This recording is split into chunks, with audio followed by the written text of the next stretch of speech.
English na.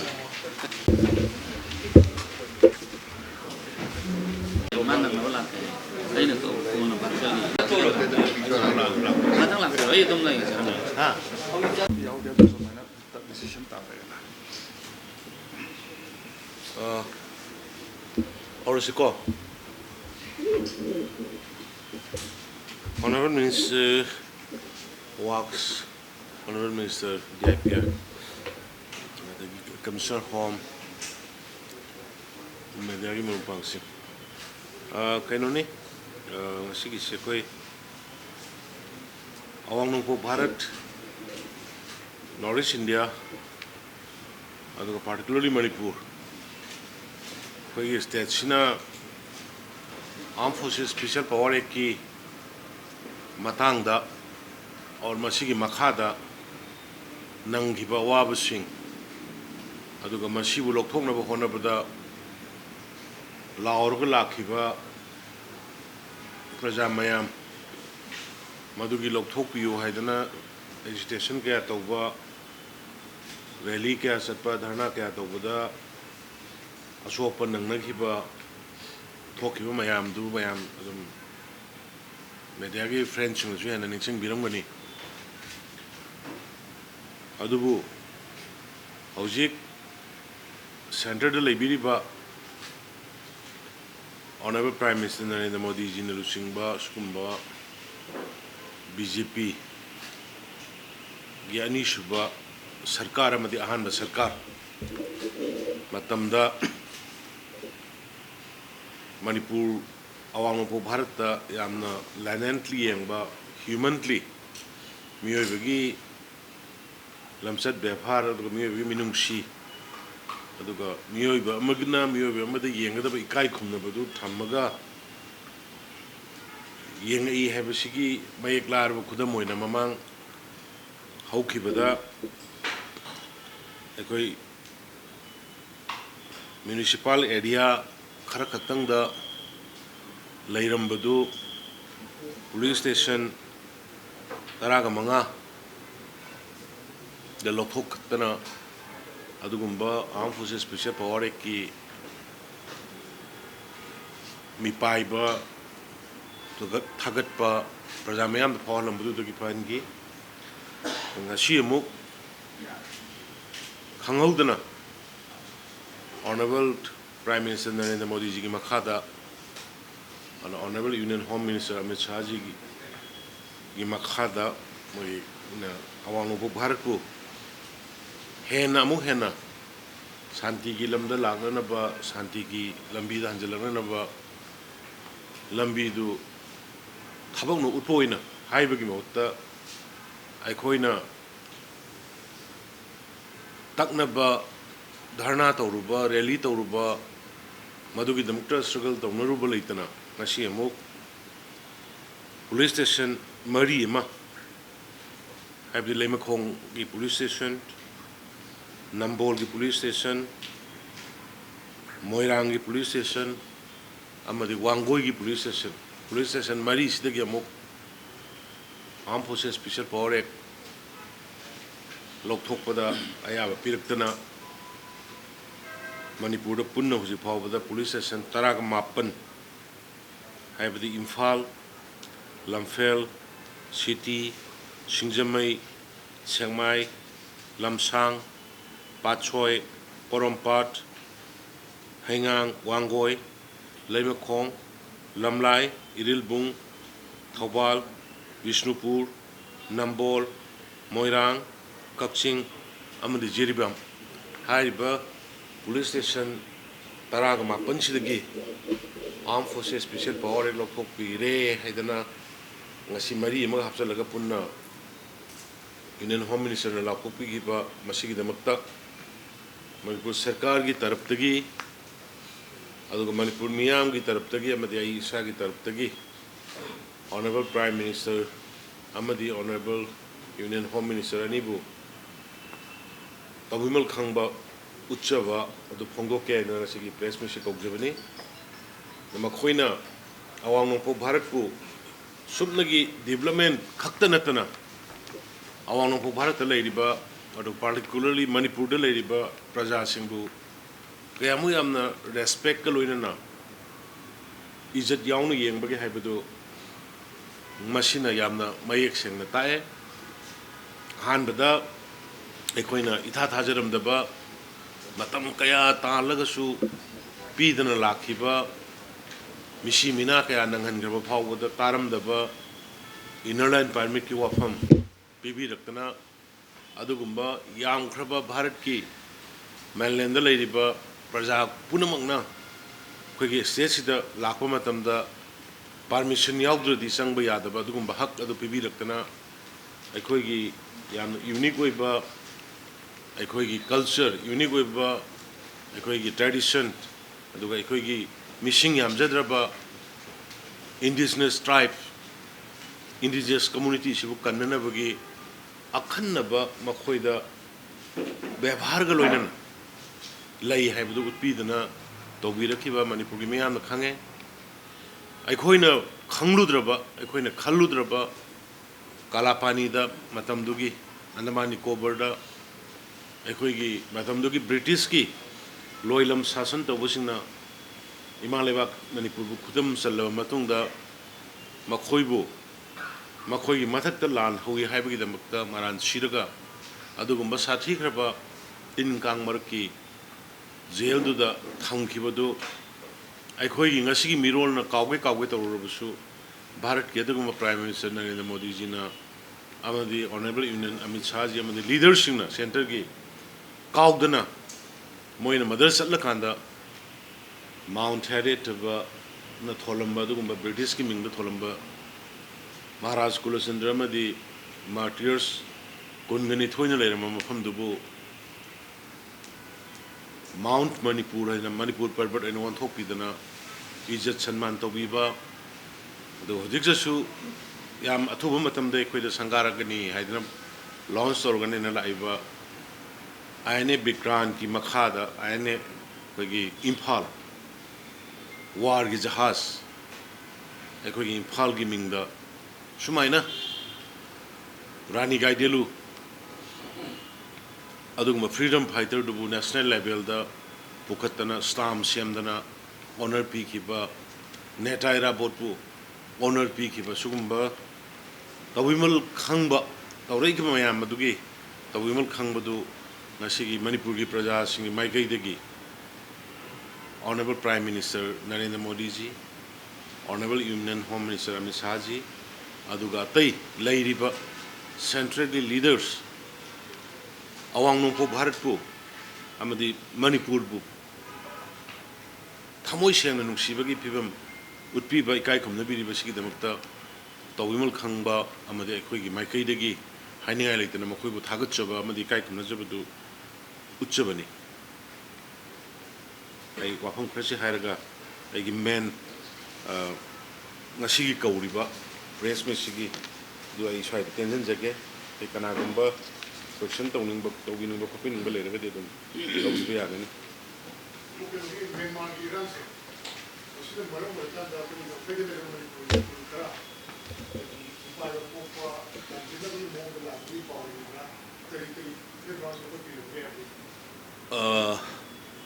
hadaki hokiba hapta muksidida yam ka henna PDF haidana hojiki army की मोई जनता सरकार की मायोक Talal हौरी बसिका army की याम तुमु की एरिया ममांग अदाइदा कुथोंगना बगी पाव ngarang sulai ngasi su Myanmar army sina hairo jaga du da PDF की camp sing mai thadok photok bagi paw hujik engon da lai akhoi yamna mihut nahum sing na lei khoi more da company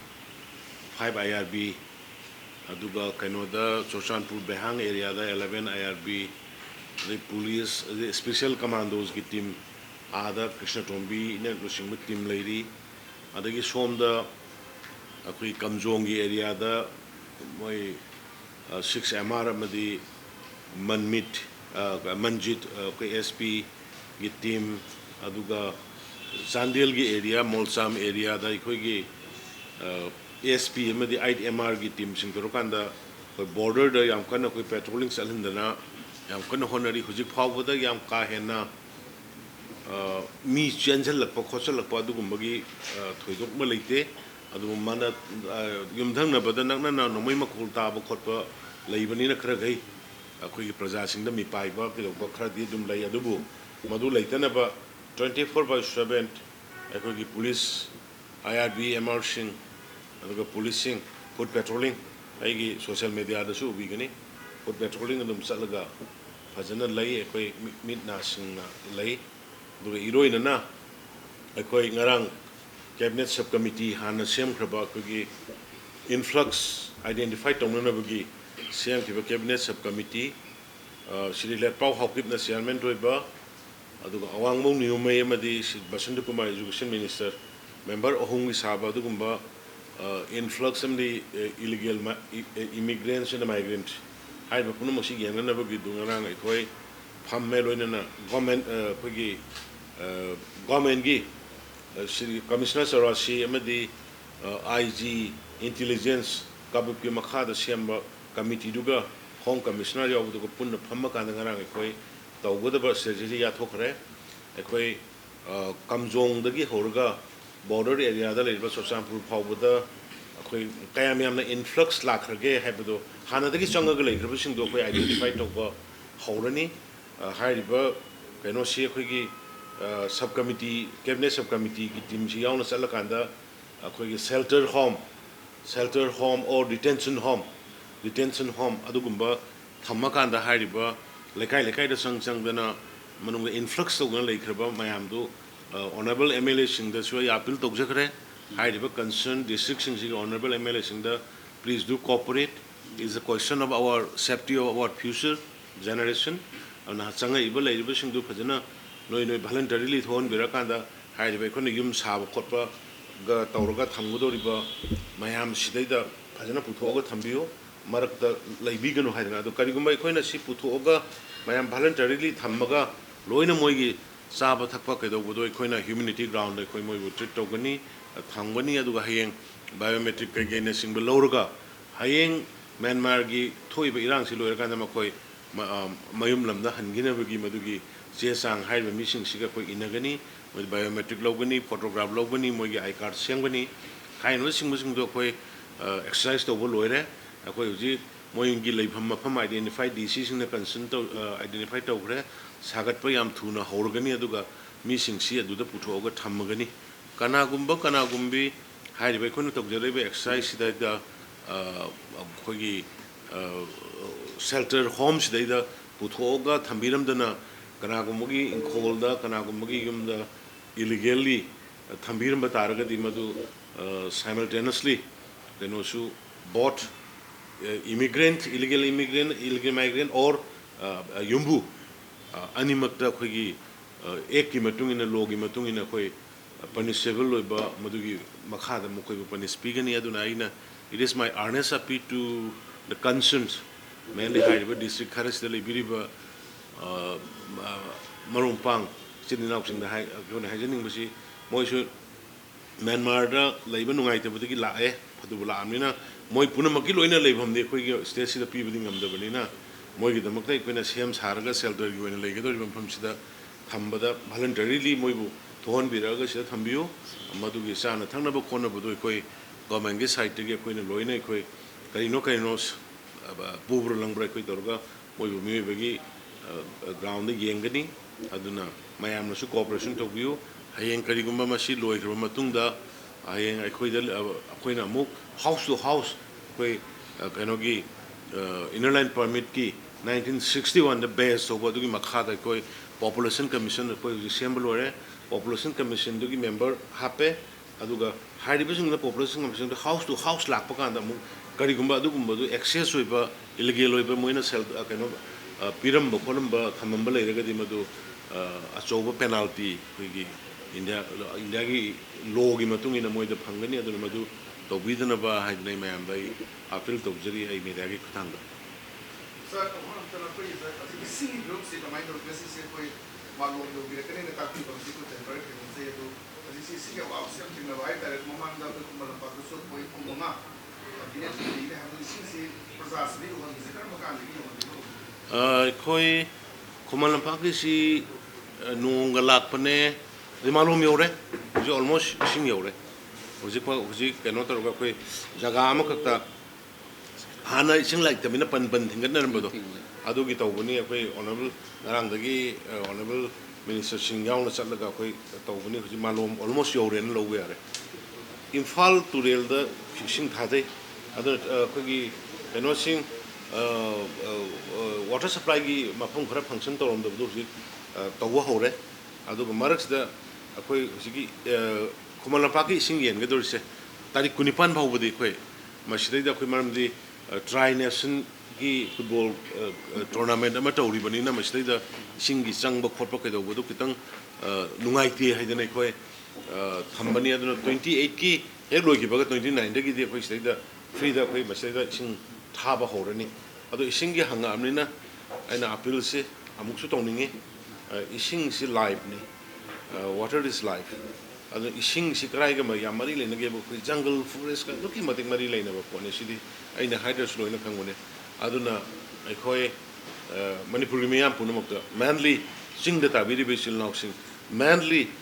kano gi dam ta popi thana bu dam ka deforestation to very special now sing aina appeal tongninge ai khoi alternative ki loina ai khoi ready the laidana loina provide tawrabani popi thabiraganu deforestation tawbiraganu aduga masiga maramdi masina ikhoida sathina sohole ngarang ISTV gira karigino kari TV no kanogi da khogi kabulai khagi kaprido kabulai khagi sing senga da mayam adudagi laga legeda bi sing amat leitre aduna sidi akhoi man made ne na lawe di Manipur di man made kanoni disaster ni masigi handaki akhoi na tawrisi aduna please masi khogi masi tawigano aduna khoi Manipur Chief Minister Green Mission khoi 2019 dagi hokre launch hokre haido post khoi masoina handaki lak po chahi sida hujik nong taba sida ai ucha mayam su loina ready tongna ba tawre even media ki fencing pau buda swai da khat thabna ta ko bru kara thase kaino ta cycle sala thase mayam gini moi da su convince taw aduga amada su convince taw kana khoi future kan ba langna se dina aduma ai uje hangak pudu mai le na appeal tong ninge mayam hai ko sit the Honorable Prime Minister Narendra Modi ji and the Union Home Minister Amit Shah ji for lifting the Armed Forces Special Power Act from 4 more police stations. Altogether now, the central government has lifted from 19 police stations Armed Forces Special Power Act. It is a good gesture showing to the people of the state and particularly in Manipur and showing to their good gestures and care, love to the people of the Northeast. Earlier, everyone knows the people of the state, people of the Northeast were suffering under the Armed Forces Special Power Act, and many agitation and strike took place, and many people have also died during the agitation and during the rallies and the confrontation. But suddenly, without any provocation and a demand from the state, from the Northeast people, particularly from the people of the state of Manipur, the Honorable Prime Minister Narendra Modi ji lifted from the 19th police station, Armed Forces Special Power Act. It is a huge, you know what I should say. I would like to congratulate on behalf of the Government of Manipur and on behalf of the people of the state to the Honorable Prime Minister for his care and love for the people of the state. Sir, in case of Myanmar, airstrikes held in Manipur border areas, yes, sir. So any steps taken by the government to check influx of the people from Myanmar? Since weeks before, we are on quite alert. And we also can smell, can hear the gunfightings beyond the border of the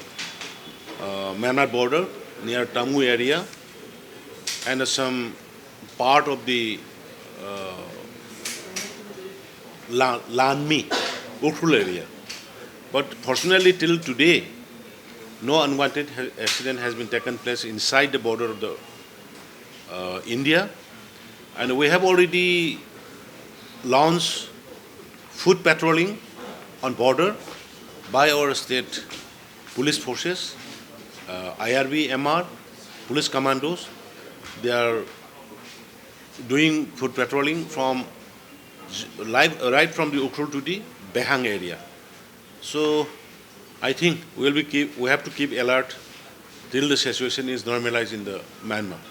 Is the state going to treat them, the influx as refugees? Because Yeah. you said you are organizing some camps, Yeah, we have decided on humanity ground what we can do, because they are also neighboring like families, and when they face some troubles due to the unrest in the Myanmar, those who comes inside, we have to take care of them. But for that particular purpose, we have formed one cabinet subcommittee and one committee in a state level, and they will look after, we will shelter them. So one last question from my side. The government has proposed to develop this Eastern Bank of Imphal River, the louthokle. Yeah. For this, the IBR road will be expanded into 2 lanes. But sections of people have proposed that not to expand the road. How do you look into the development? Actually, the encroachment has